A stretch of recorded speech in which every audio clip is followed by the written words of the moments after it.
Greetings, nerds. This is Saint and Nerd. I'm your host, Sarah Belmont, and with me, as always, is our Mr. Producer, Will Polk. How are you doing tonight, Will?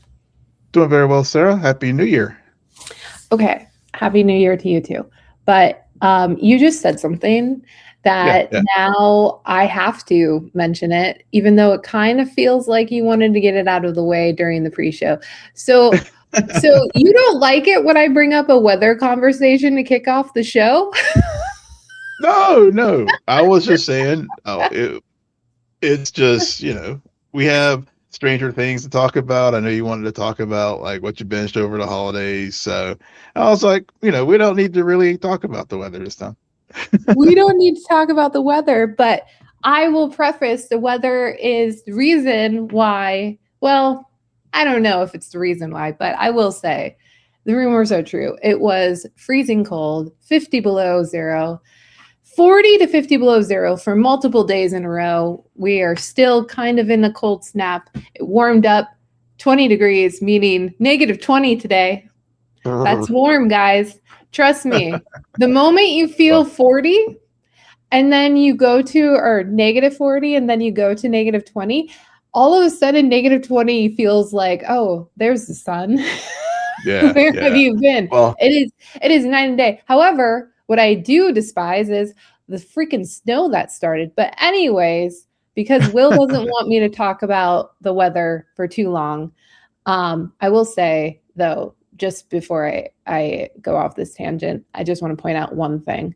Alaska is a large state, the largest state in the United States.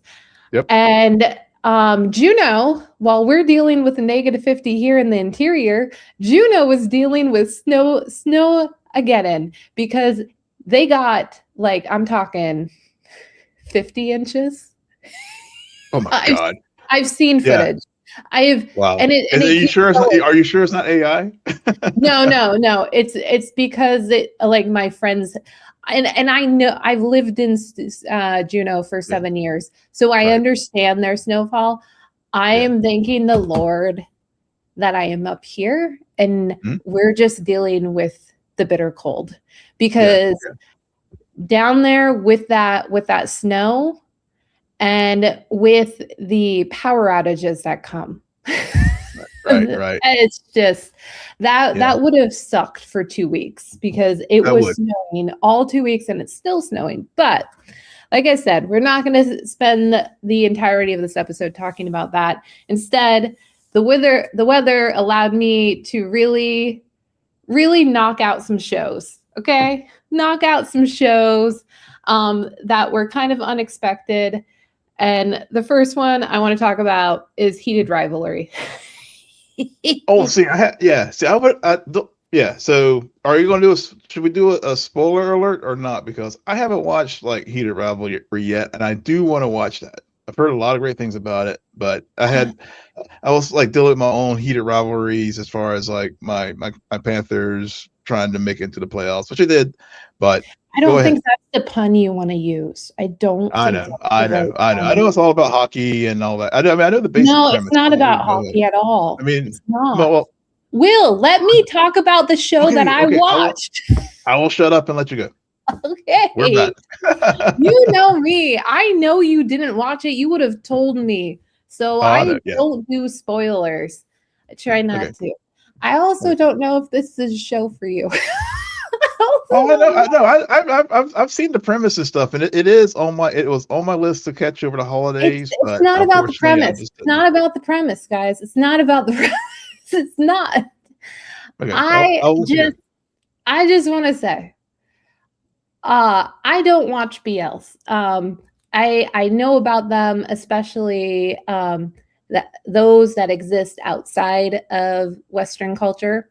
BLs are very big in Thailand. And when I say BL, for those who are not used to that acronym, boy love. It's just short for boy love. So I don't watch them. I've tried, but yeah. So this really is my first BL. And I started it thinking, oh, I'm just going to watch an episode. And the next thing I know, 6 hours have gone by. And I blame Ilya for it. Okay. I blame Ilya. because that freaking Russian, who's not a Russian, he's a Texan. This is a spoiler alert, okay? Not for the show itself, but for the fact that the actor who plays Ilya is not Russian at all. Not at all. Okay? Not at all. I can't stress this enough. He's not at all Russian. And it is funny. And that's why I'm trying to remember if I found that out via TikTok after or right before I decided to watch it. Because over the week of Christmas, my TikTok was basically like, Sarah, you need to watch Heated Rivalry. Sarah, you need to it was going. It was going. I watched it.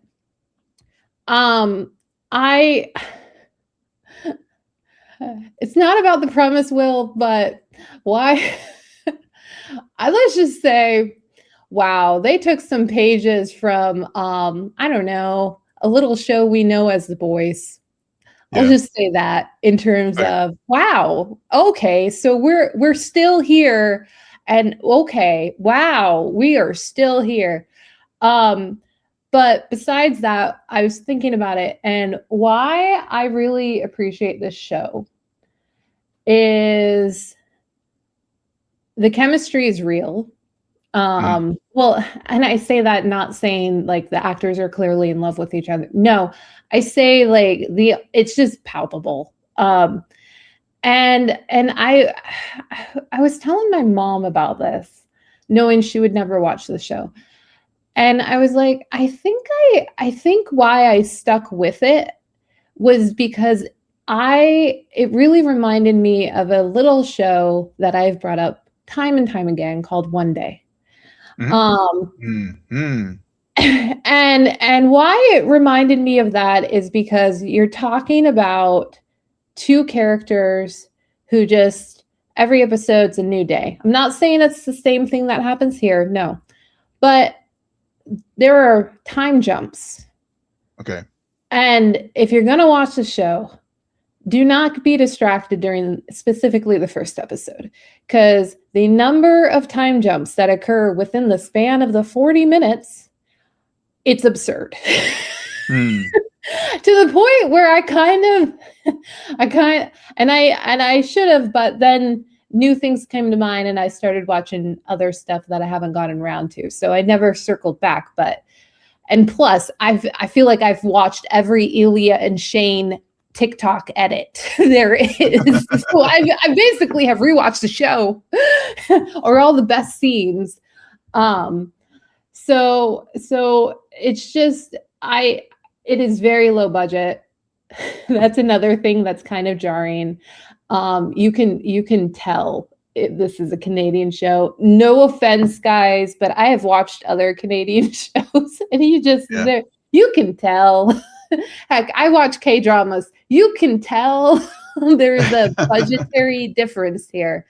But yeah, I also will just say this to y'all. If you're interested in this show, you might want to wait until season 2 is closer, because I'm now mad that we only got 6 episodes and I'm like, I have to wait. What is this? So, yeah, but I think isn't season 2 coming? Maybe not this year, but maybe next. I mean, I know it's been. Well, there's a book approved for a second season. Yeah. Oh yeah, it's been approved for a second season. There's a book. They shot this first season in 90 days, like a very short period of time. Again, you can tell, but I also like, it's a good show. It's a good story. And therefore it's like, I only get 6 episodes. You want more. Granted, what pisses me off more is that now I have to also avoid book readers who are giving spoilers. And I'm watching y'all, because y'all, I see those edits of being like, oh, people are looking forward to the next season, but they don't know, blah, blah, blah. And I'm like, I don't want to know. I don't want to know, because I understand storytelling. I understand when 2 characters get together, if there's another season, those characters have to break up eventually, only to get back together. I understand shipping. Do not do that. I get it. Yeah. But rant over. Anyway, heated rivalry. Very fun time. I'm also glad I didn't watch week to week. I'm so glad that's such a freaking bingeable show. I'm so glad I was able to straight binge it. Another show I binged just the other day was a little show called Task. This is a show where I think I probably could have waited so much longer, because this show just came out and wrapped up between November and December on HBO Max. And all the critics were like, "Oh, this is a great show," and blah, blah, blah. No. Okay. It's okay. It's okay. Mark Ruffalo is great, but Mark Ruffalo is great in everything. He is. That's about it. I appreciate the B storyline with him and his family. That's what kept me going, because I don't know if I've mentioned this, I don't know, once or twice on the show. I watched this other show called Sons of Anarchy. And so the A storyline is very much Sons of Anarchy. And so I was like, I spent like 4 years, like 6 years with this. I can't, it's never going to be the same, to the point where I'm pretty sure, I'm 99% sure, one of the main members of the bike gang is played a character on Sons of Anarchy. Okay. It was too much for me. It was too much for me. So I say, if you are interested in it because you keep hearing all these good things, take a pause. There's no rush to this show. It'll always be there. I would get some time removed from the praise to like lower your expectations, and then when you just need something to watch, like a Reacher, I would put this on par with Reacher. That's honest, my feelings. Like, I think you would take a little bit more from it than me, but because you also didn't watch Sons of Anarchy. But I think it's worth a pause. I mean, a part of me wonders if, in hindsight, if we had actually watched Severance 2 as it was airing, would we have developed the affection for that season that we did by watching it like 9 months later, 10 months later? I think I would have. It's just one of those shows that you just fall in love. It really works for you. It's one of those like true shows where especially with the week to week release, but has something to build to. And I think it's the way that show is structured. I think it's structured in a way that at least for me, I like those. I like those burns like that. Yeah. I did start Fallout. We will not be talking about the first 4 episodes of Fallout season 2 tonight.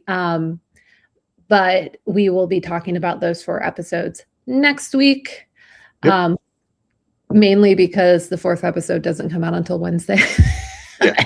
So we will get fully caught up to Fallout, so then we'll be covering it from week to week as it drops, along with Night of the Seven Kingdoms. Night of the Seven Kingdoms. Because I was watching Task the other day.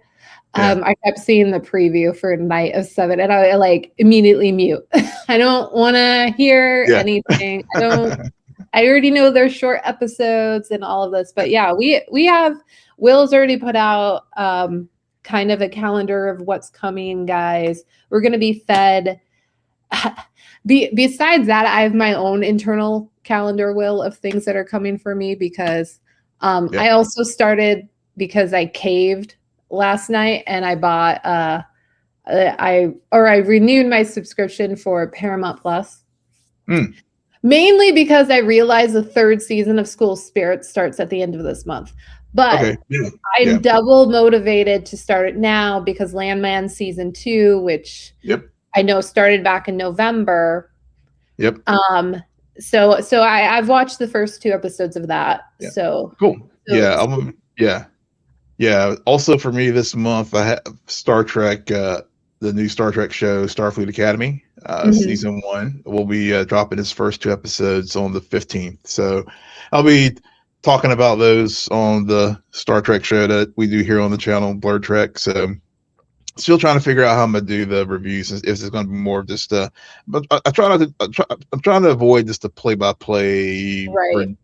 Beat by beat. I really just if there's I really like to go over themes with these characters and stuff, and then also just given that it's set, it's another spinoff of Star Trek Discovery. So, yeah. So, I'm looking to see how deep they like go into nostalgia and also those well-worn tropes for this for Star Trek, which is also celebrating the 60th year. So yeah, this year also. So yeah, I'll be starting to pick that up, and then that, and then there'll just be other just sort of random things. I also know, and also for folks, we do have Wonder Man also coming up at the end of this month. I did see the trailer for it. I still, I don't know. I'm just not feeling the Marvel thing these days, y'all. So everyone, just before you're like, boo, hold your breath, because the last time Will talked about this regarding Marvel project, it was this movie called Thunderbolts. And he has since told me he really likes that movie. So. I do. Yeah, I do. It was on my tops of as far as the movies I saw last year. It was in my top group. So yeah. So, and even if it does suck, we're still going to cover it. Okay, we're still going to cover it because we covered Secret Invasion. Ironheart. So Secret Invasion. I wasn't gonna go Ironheart. Ironheart's better than Secret Invasion. But, much better. Yeah. Unfortunately, I don't think it's gonna get season 2, which is part of my issue with that show. Getting started, and anyway. Whatever they we're going to drop. We went from looking like it was going to be weekly to basically dropping all 8 episodes on the 27th of January. I'm like, yeah, I think they're just clear the deck so we can get Doomsday. Well, there was no marketing for it. None.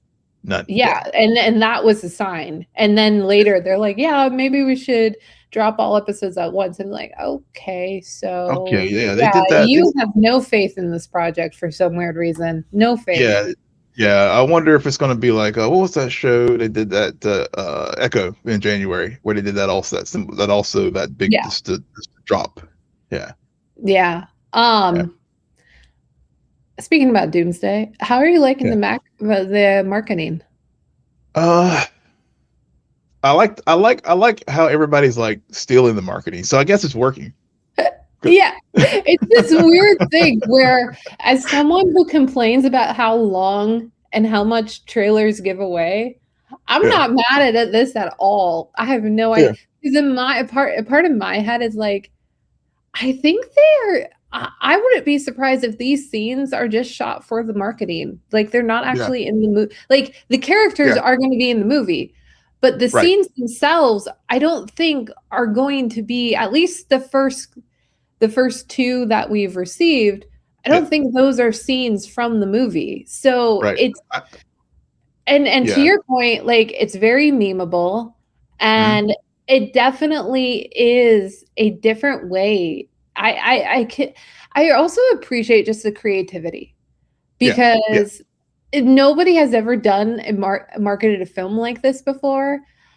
And a lot of people are still just very curious about the plot and the premise of this movie. And you're able to market the movie while keep the curiosity at an all-time high.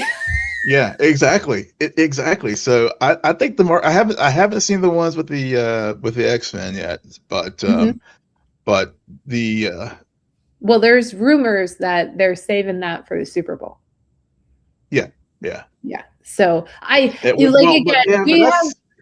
But I thought, yeah. Well, I thought they did the little teaser with the because they've been dropping each week with Avatar each week. So I thought the third one did drop with Avatar this one with Avatar. with James Marsden because I saw Oh, Marsden and okay. like yeah I saw I like him haven't seen in the that. comic. I Yeah, feel like I've I'm just on seen a delay. yeah Yeah.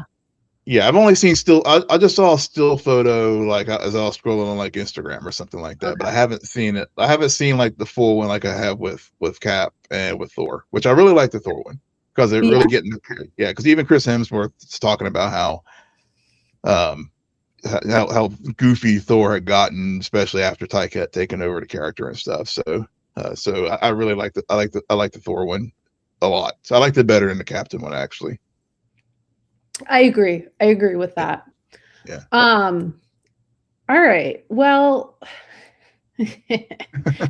we are here to talk about Stranger Things season 5, technically part 2 and the finale as people or volume 2 and the finale as people refer to it.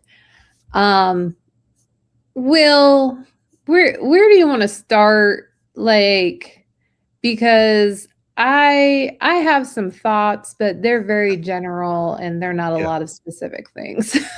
yeah. I mean, I have just sort of have overall thoughts as far as just the second volume and the finale, both Yeah, hit positive me with and one. Hit me with one of those thoughts. yeah. So I guess overall it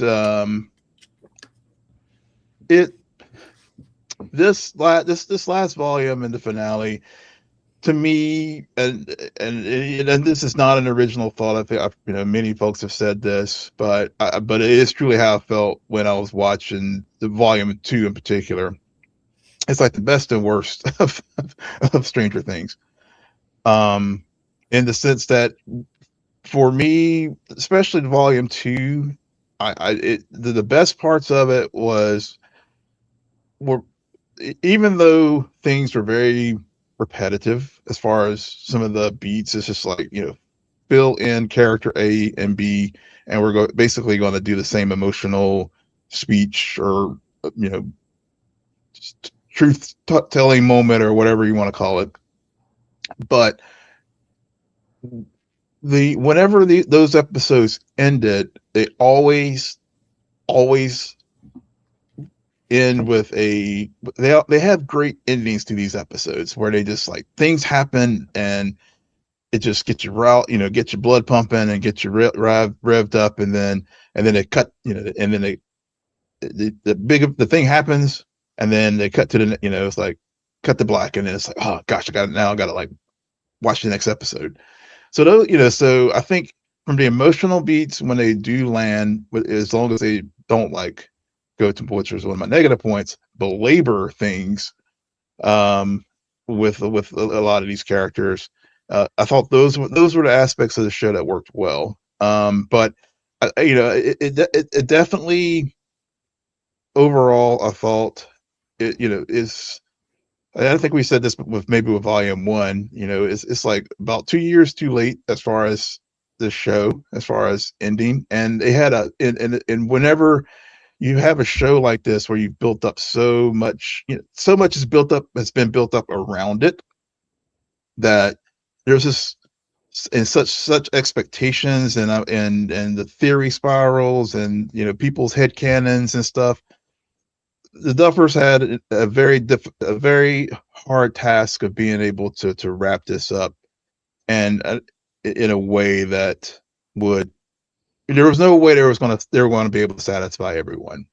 And and for me overall, I felt how things concluded, both the volume 2 and also the finale, it was fine. But that's just sort of it was fine for me.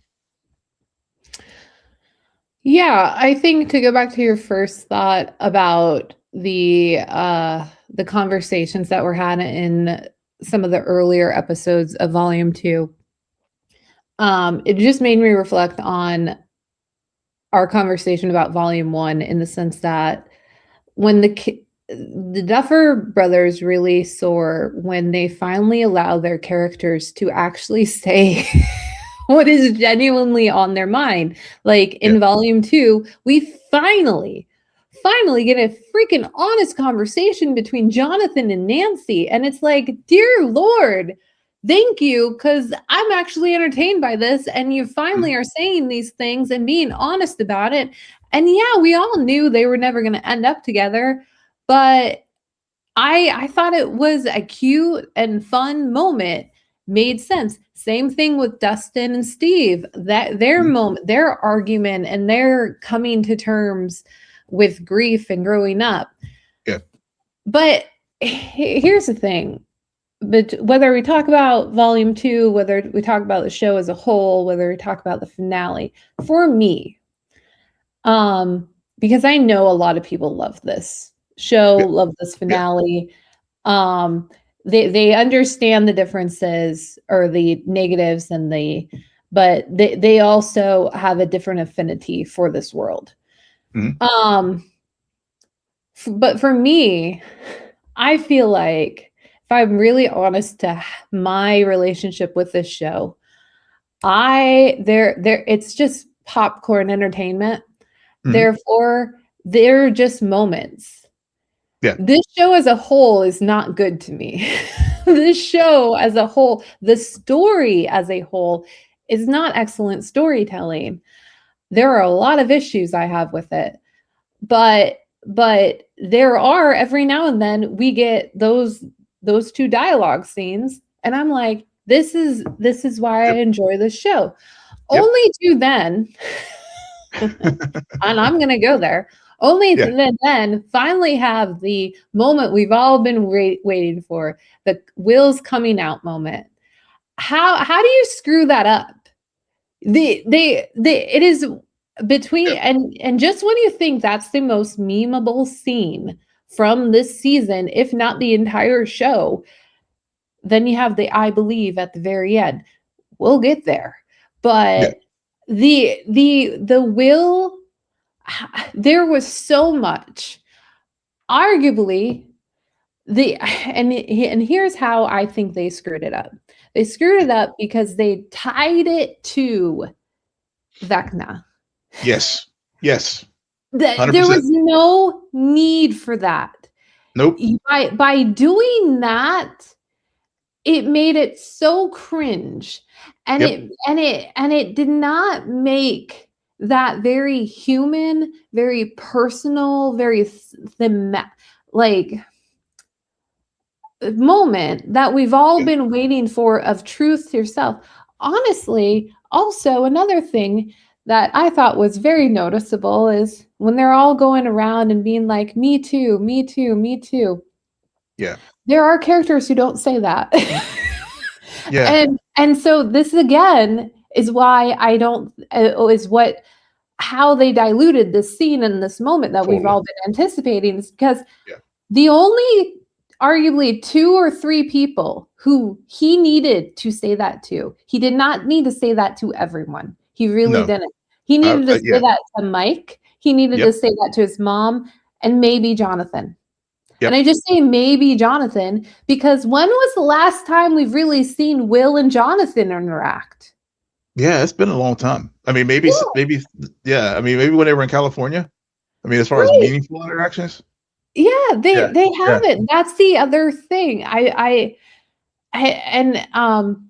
guess we'll get back to like meaningful interactions, but I want to hear your thoughts about Will's coming out because that was a big point for you during the first half of the season.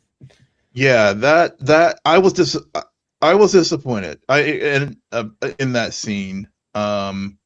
I had heard, and it wasn't because I was spoiled about it either. I mean, I heard it was a moment in episode 7. But I 100% agree and co-sign what you said. What the mistake was tying it to Vecna, because especially how it was done as far as playing on the fears and then you build this moment up so much as far as why as far as why Will finally did come out, and then but you centered around the big bad, which Vecno, Mind Flayer, whichever way you go. The bottom line is you set it up like you're going to use this as a big moment for when they did have the big cinematic battle. Will was going to have a very pivotal part in it, but honestly, he actually had a bigger Yes. like power moment Mhm. in the volume 1 than he did in the finale. Right. So I would have reversed it, if Exactly. yeah, use what the moment he had in episode 4 Hmm. in the finale. So that's one thing. Two, He shouldn't. Sorry, I just want to elaborate on that point because I think you're yeah, spot on. Like, he should not have, if you're going to tie it to the big bad, mhm, then and the big bad's like control over you, he should not have become the sorcerer in episode 4. no, He should have become the sorcerer after this coming out moment, and like that allowed him to actually embrace that side. I have yeah, a whole other issue with like Will as a character and this season, but we'll get there. But what was your point number 2? yeah. Point number 2 is I did this the way the scene was structured, having the whole. I mean, that was a real. It whenever I think about when Robin came out to Steve. Dust to Steve, and how intimate that moment was, and it was Exactly. just very matter of fact. The two characters had such chemistry, and Steve being Steve, and then and even when Robin and Will were having the conversation, their Right. conversations this season. So to have like to have Murray, have Collie, have all these the whole crew. I mean, really, it, I agree with the people that you had. The only other maybe also add Max, Lucas, and Dustin. Because that's the Mhm. core group. It should have just been the core group, not the hangers on. And Right. maybe 11. Yeah, I guess 11 by extension, but I think again, it just sort of illustrates like how big the show has gotten, to the point where true character development, and it was just too many people on the chessboard. Well, I how do I want to go into this topic? Because this bleeds into one of the big points that I've been thinking about. Because I really am trying to attack this season or this half of the season from an original perspective. But Yeah, here's my question for you, Will. yeah. Who is the main character of Stranger Things? Main character. Main character. I, I think to me it was originally Mike. Who is the story? Like, who is the whose story But is this? for a while, so I would say originally I thought it would be like 11's story. I mean, from the earlier seasons. Mhm. Um, but it has gotten so diluted at this point. I I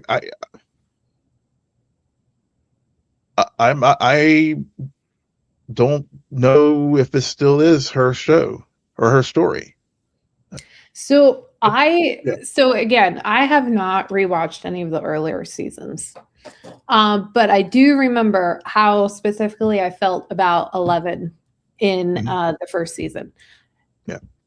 But what made it clear to me in the finale, and why the show ends the way it does, because it was never Eleven's story. It was always Mike's story. Yeah. That's Where why I has said Mike. Mike been for 5 seasons? Yeah. And that's why I said Mike, because the first time, when you first asked me the question, I was like, well, I think it's Mike's story. And then they do, they ham-handedly, like, get it back to him. But they don't. Like sorry, I just want to get into this because you introduce 11. 11 is a part of this team only via Mike. Yeah. Okay. And then because of everything they do with her connection with the Upside Down, with Vecna, with the flame, like all of that, all of a sudden you have a whole separate 11 storyline. And a lot of the criticism over the seasons has been like 11 is removed from the central characters. Well, they've been doing that for a while. And so why she's off on her own adventure. Then you have Will, who was a plot point in season 1 because he goes missing. Fast forward, because nothing interesting happens to Will since that season. Then we go into season 5. And again, I just want to caveat that last statement. As someone who's never gone back and really rewatched the previous seasons, I'm sure people who have will tell me otherwise. And I'm open to that criticism because I fully know that I'm not the most knowledgeable about this story or this universe. But then we go fast forward, and then he becomes the sorcerer. The finale doesn't work for me for a few different reasons, but primarily there is no explanation about why does he become the sorcerer. Also, when the heck are we going to get an explanation for why Will was taken in season 1? And no, do not tell me, well, Vecna already explained that, Sarah, because children's mind are weak. No, that does not count. That explains why he was taking children in the 5th season. Okay? Yeah. How many years has it been since he took Will? Are you telling me that he took Will and somehow for years he's been unable to kidnap all of those other children? I don't understand why Will was ever taken. Yeah, I mean, I think, see, and this is where I know the Duffers said they've had this all mapped out, but to me the Vecna of it all was like, prior to the Vecna's introduction, I mean, to me the Mind Flayer was always the primary antagonist. Mm-hmm. And then I think, thinking through the earlier seasons, and I haven't done a full rewatch. I mean, I've either, mm-hmm. but I do like this, but this show, it is one of those shows that I've always, do I love it? No. But is it one of those shows that definitely stays in your consciousness in a sense, as far as is memorable? Yes. I mean, mm-hmm. I mean, it is. And so the Mind, after they defeated the Mind Flayer early, I guess it was season 3, they were like, okay, we got to do something here. So they introduced Vecna in season 4. And also, and the other thing too is, they also had the stage plays, which I remember actually posting a on our socials whenever this play was in New York and London.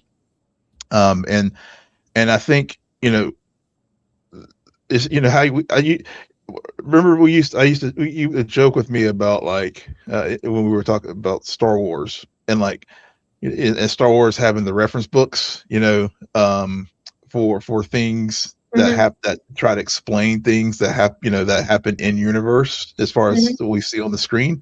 And it's basically, the Duffers made the same mistake, in my opinion, by doing this stage show, introducing Henry's backstory and why the Mind Flayer is key to explaining the things that are happening in this season. Because unless you saw the stage show, it was kind of divorced from you don't have that. This they explain everything in the stage show.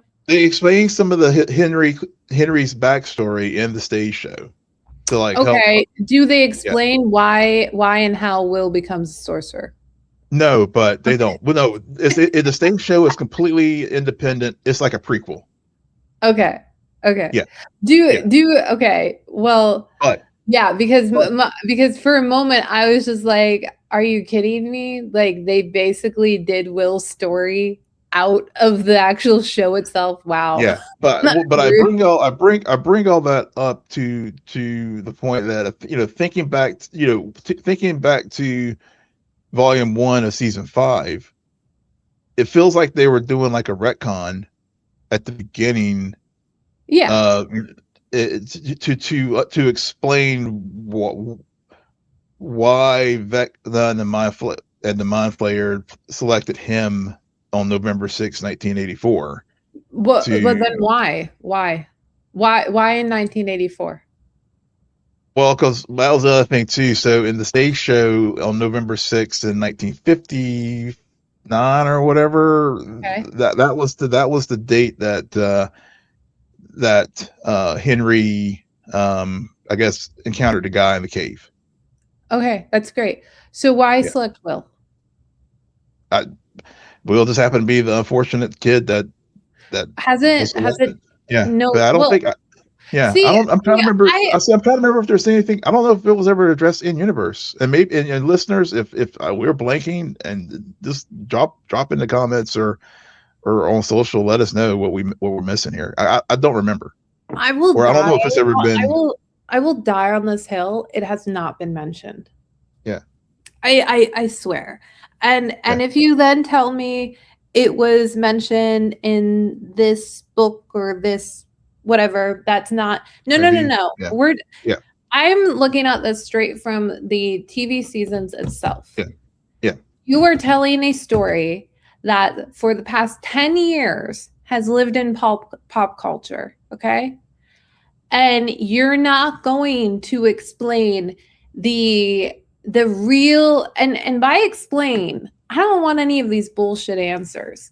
I need to understand what caused Henry or Vecna or whoever you want to say the big bad was to kidnap Will or any other kid on this random, well, I guess as you explained, November 6th is not random, but on Yeah. this random year, Yeah. because there was a lot of years in between that still had November 6th. So, and then what was the intent thereafter?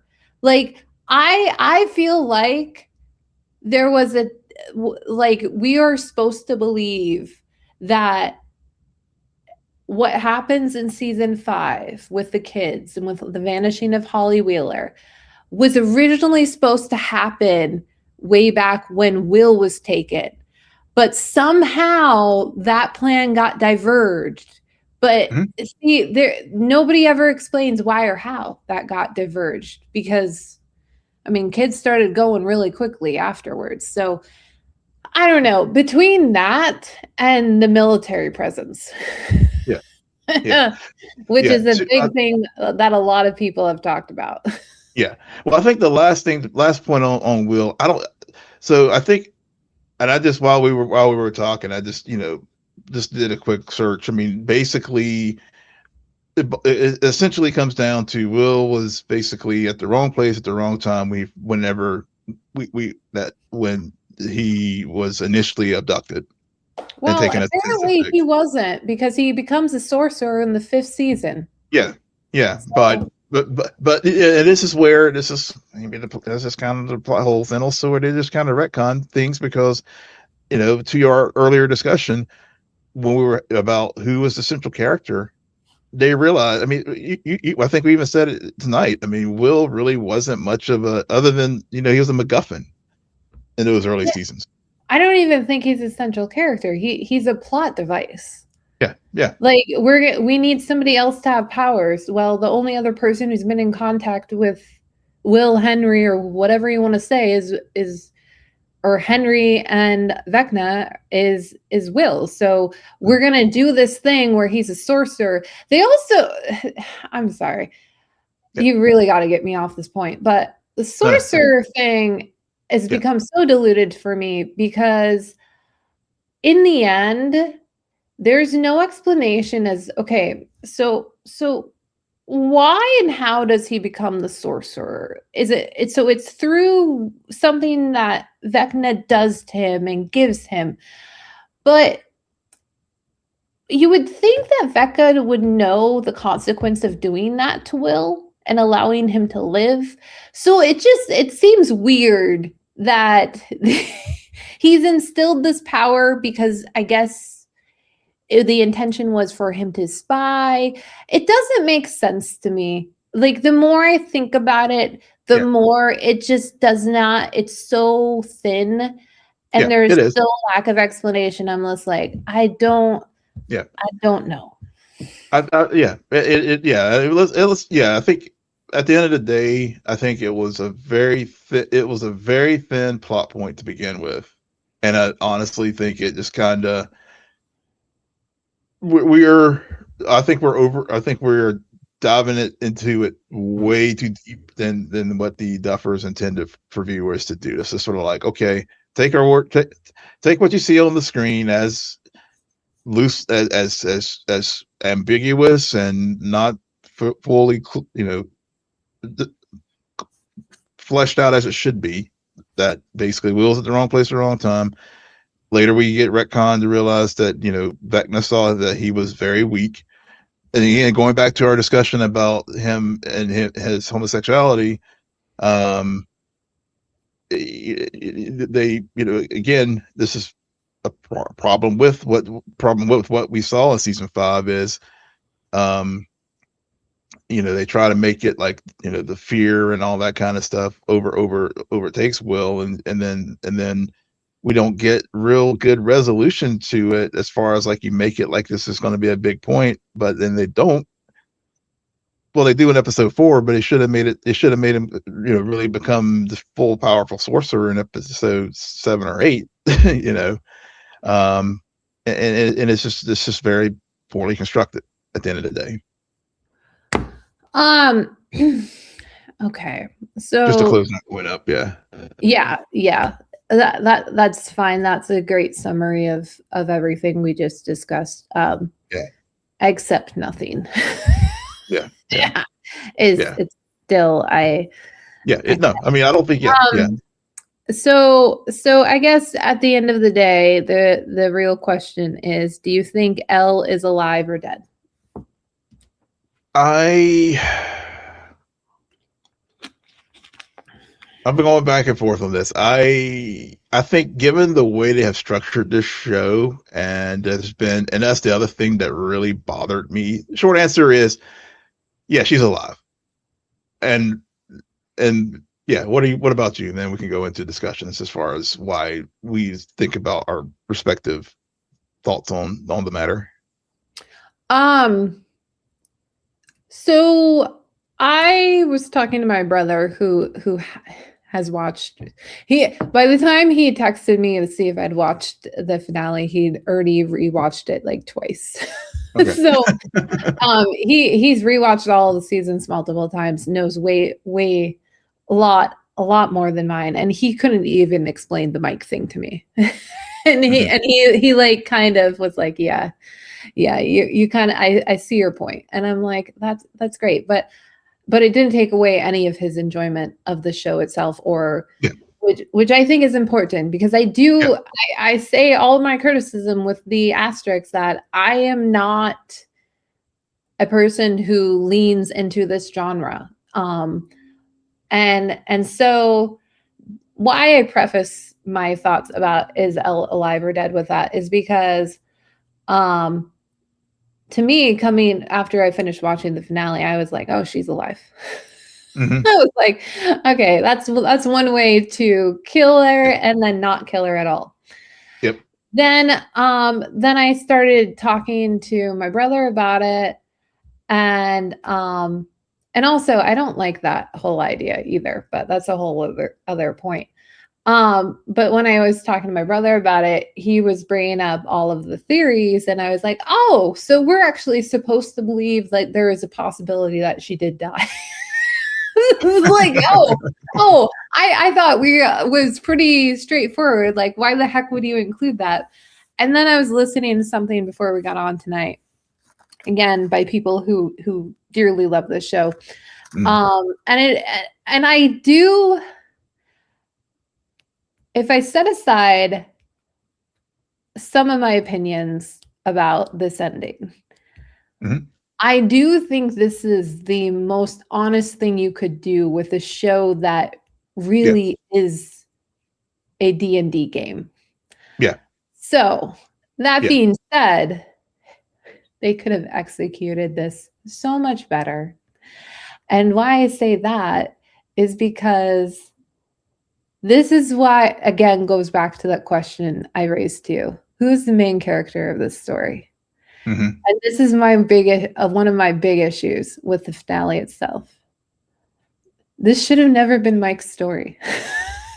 Mike got sidelined so quickly. And by sideline, I mean just from a viewer perspective, a general viewer. Elle has powers, much more interesting.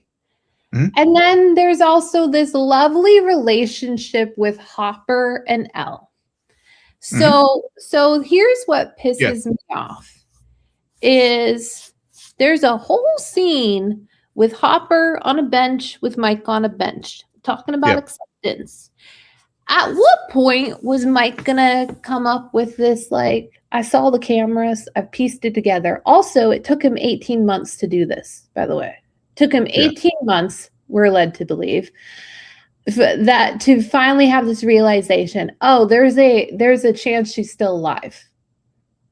And map it all out like a dungeon master.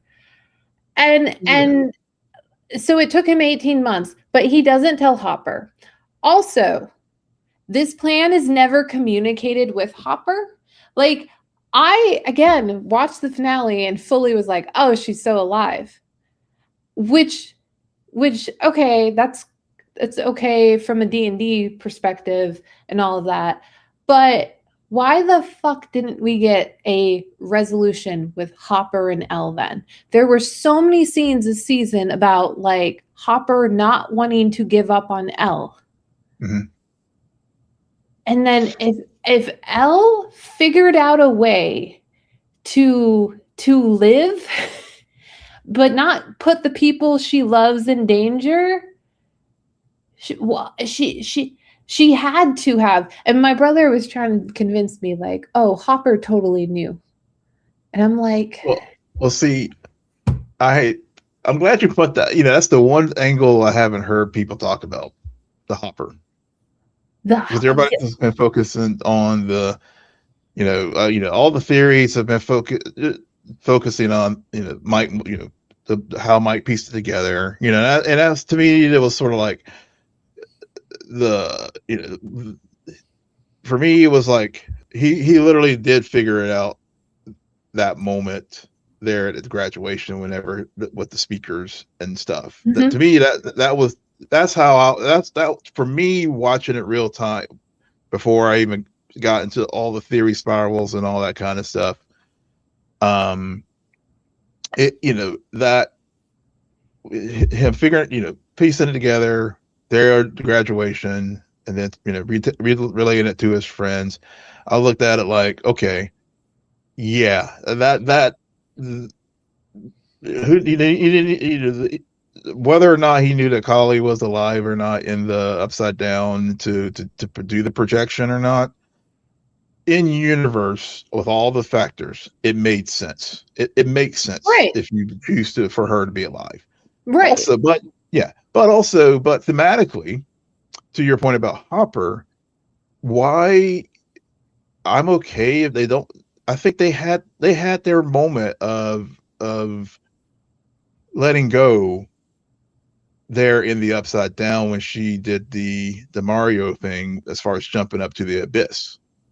So I think that was the moment for, after Vecna, like, fucked with Hopper's mind, to shoot the tank and everything. And then she has that moment with him, like, look, I'm not your Sarah.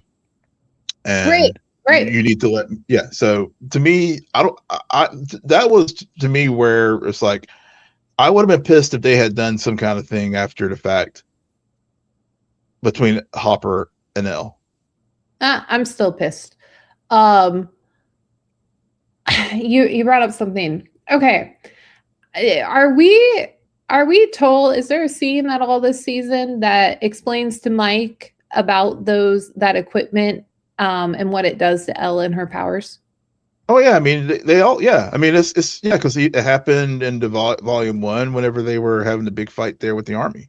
I mean, so that they always known. Okay, that's what I thought. I just wanted confirmation about it. Because then while you were talking, I was thinking, I was like, wait a second, because a part of me, I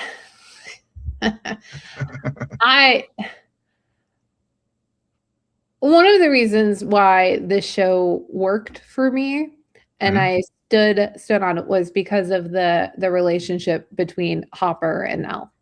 Yeah. I don't feel I got enough resolution about it. And yes, you're right. They have that moment where it's like, I'm not Sarah. That's great. That's great. He let you go do your big battle. You won. And then you had this other plan though. Okay. Theoretically, you had this other plan though, because there was another problem that needed to be solved. I just, considering what Elle knows about Sarah, you're really gonna like leave him? Well, I don't care about Mike. Yeah. You're really gonna leave Hopper? See, and this is also why this makes me upset. Hopper's way too happy in the epilogue. Okay, he's way too happy. He moved on too quickly. It's been 2 years. Yeah, it's been 2 years. The time is like a year is like 16 years in this world. Okay. Sure. Yeah. Well. So it just it doesn't feel. I don't know how to explain it. I just, all I can say really about this is I didn't really get the resolution between Hopper and Elle the way I wanted to. I feel like there was so much Elle and Hopper this season in particular. Then they swapped out Hopper for Mike at the very end. And I'm like, okay. I know they're together and they really like each other, but like this is maybe one of 5 scenes for an entire season we've seen between these two. Like I don't, again, I feel like it's complete BS when the Duffer says brothers say we have this all planned out, because maybe they had overall points and like we're gonna do this season, but there's just too much where I'm like, that kind of comes out of left field. You kind of went off the track, and then you just anyway. But you go. Yeah. No. Well, I think I think they probably had an outline of what they had built out. I mean, even because even George Lucas didn't have like the full thing built out with Star Wars. So you may have like a sort of thumbnail as far as like, here's where we want to go with this. But as the seasons went on, and and Netflix was like, because usually Netflix you only get like a year or two, if a year two at the most. But and that's this was a hit, so it was like, oh, we got to build out 5 seasons now. So we thought, and we touched on this before. I mean, with Will's story, I mean, it's just the whole thing is just it exploded. So yeah, there were a lot of details and plot points that didn't get fully baked. But getting to your point about Elle and Hopper, and this was one of the storylines that did work for me in the finale. And the moments that did work for me, and I won't belabor it too much, but I mean, for me, Hopper and Elle had their moment, at least in my opinion. With that moment on the roof and the upside down, And I think moving it forward to the conversation with Mike and Hopper on the bench, I think that's why he was, when he gave Mike basically the two doors he could go down. I think he had that. I don't want to say the word closure because I just personally I hate that word when people talk about loss, because no Mhm. one ever you never fully closure to me that just I mean it's been like 5 years of my dad's passing this past December, and you never there's and I shared with you over text about how I felt about that, and it's never like it's not so much just that it's the closure is not the word. It's more I got what Hopper was telling Mike on that bench as far as like Mhm. which way you can go. I really got it just from my own personal experience. So I think that's why that scene worked for me and was able to so I would have felt even I would have felt cheapened if they had like forced they already had copped out enough in this show, and that's what I meant when I was saying why I thought Elle was alive is because just the way they've treated all their little special characters.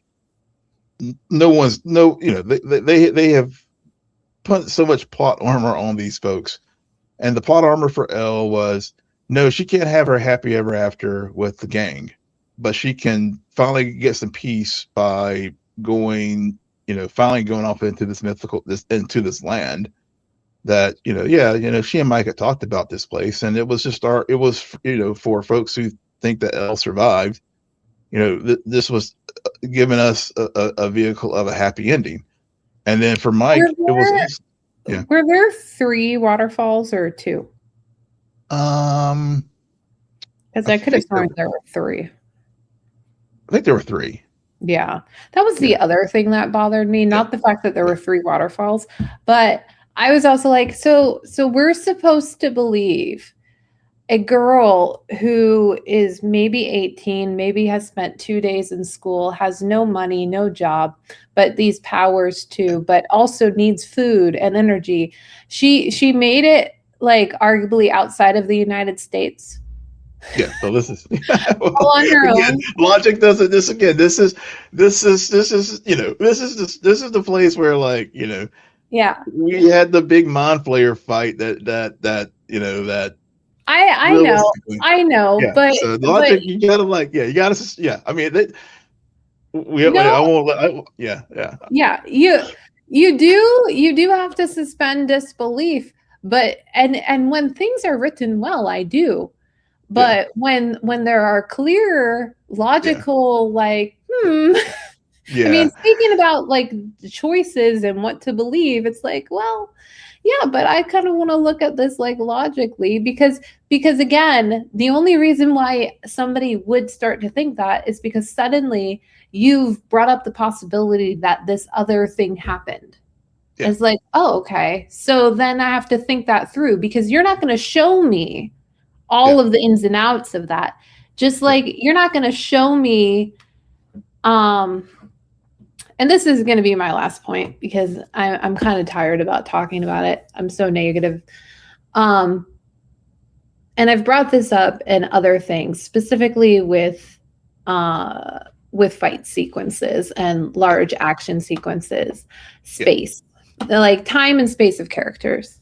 yeah, Um, throughout, arguably, Volume 2 and the finale itself, I just think it became way too complicated. It became I like the whole Callie of it all yeah. Oh yeah, because that's the other thing. I'm like, but she dead. And then you do while Mike's telling the story, you do like, oh, so we're supposed to believe that she was still alive, holding on for dear life, just at the perfect moment to cast this spell and all of this.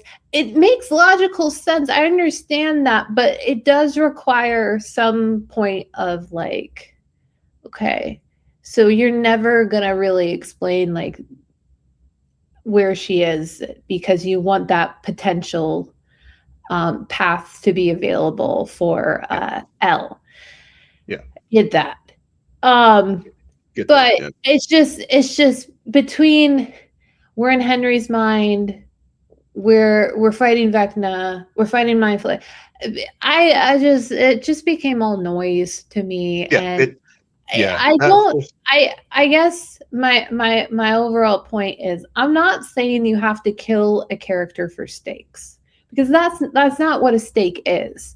You No. you have to be able to understand the consequences of actions. And I think overall, that's really what bothers me is there's no consequence for anything that has happened within the last 4 years. Nope. None at all. None at Because the all. military could care less. They've Yeah. moved on. And oh, yeah, we still really have no idea where that thing in the briefcase came from. Well, we know where it came from, kind of, but we also don't know all of this experimentation that was going on or whatever. So, yeah, if they want to do spinoffs, go ahead. Yeah. Possibilities are endless. You've made it that way. But Yeah. what are your final thoughts, Will? Yeah, I agree with you. The green screen of it all did take me out of it quite a bit, quite frankly. The fight sequences and stuff. Just, I mean, not that it was bad. It was just it just that's not the show that, thinking back to the very very beginning. I mean, they had more practical effects, and it was really as I said, this was like to me it was like these this season really like displayed the best and the worst of this show.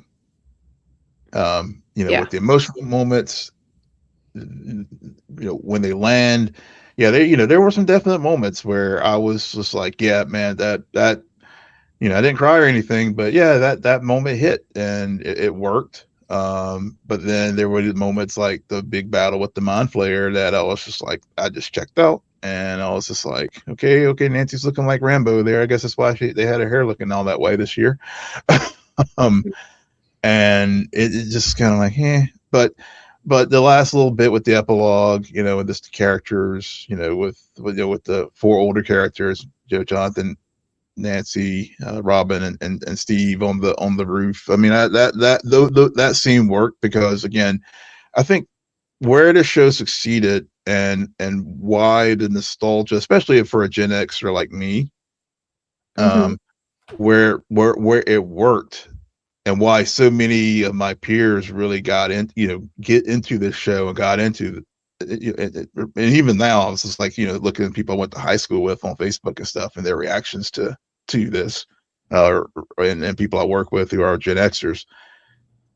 The reason why we fell in love with the show to begin with was they used nostalgia correctly, and I felt like over the courses of the subsequent seasons, it lost that. For me, that specialness it just became just kind of noise as far as like the mind flayer battle. But whenever they did pivot back to things as far as the relationships and stuff with these characters and interactions, as we were talking about earlier this evening, that's when I was like, yeah, this is why I like this show and why I keep coming back to it. Will I revisit it? Probably not. I was But going to say. uh, but uh, but when it did work, it worked. The things that worked really well. And like I said at the very beginning, I thought overall it was fine. I'm not, I'm not, I'm not walking away from it being like, damn, that they shot the bed this season. It was just it was okay. Yeah, I think that all of my issues with this season and the finale are pretty much the same reasons that or the same issues I had with any of the previous seasons. I would also just want to make a minor note. I did not like the ending scene between the older kids. Just going to put that there. And on that note, Will, why don't you tell our listeners where they can find you? Yes, you can find me on all the socials at Will M Polk, WILLMPOLK. And you can find me there too at SJ Belmont, SJBLMONT. Please follow our crew on Twitter, X, whatever you want to call it, at Scene and Nerd, on Blue Sky, at Scene and Nerd. Friend us on Facebook, follow us on Instagram and Threads at Scene_N_Nerd, and visit our website, www.sceneandnerdpodcast.com. But most importantly, rate, follow, and comment on Apple Podcasts, Spotify, YouTube, or wherever you get your podcasts. Good night, Geek Out. You're welcome.